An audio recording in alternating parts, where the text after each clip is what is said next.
Horwat, what have you thought of the captain's performance through the All-Star break? Oh, he's been the best player on this team.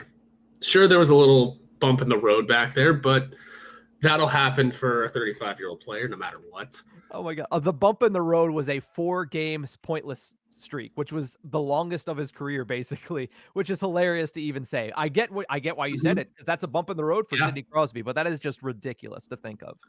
Yeah, I mean that's also what threw him off of this pace though. He was on what? He's on a 100-point pace now. He was I think was up as high as 111.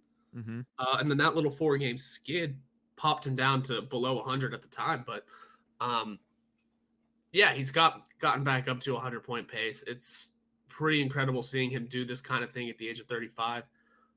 And he's goal scoring. He's leading the team in goals by 4 over Jake Gensel, who only has 20.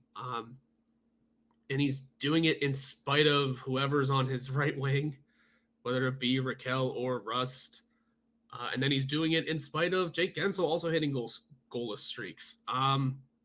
It's been a ton of fun watching Sidney Crosby play hockey this season. And if anyone's going to single-handedly just manhandle this team into the postseason, it's going to be him. But you can tell that he doesn't have the same sort of youthful ability to do it visibly. He does need the supporting cast to help him out a little bit, though. I mean, you can tell he's driven to win games, but there are just some things getting in the way. With Sidney Crosby, and here's the stat that I told you at the beginning of the show before we started. 17 multi-point games this season. Only held scoreless 16 times this year. So more frequently, Crosby will notch more than 1 point than he will be held off the score sheet this season. That, for one, is ridiculous. And then, of course, you can look at the underlying numbers where he is towards the tops of the Pittsburgh Penguins in all situations, despite being iced for the most ice time among forwards and going up against the toughest opponents, because they like to give Crosby the tough opponents because he's pretty good on 200 feet across the ice.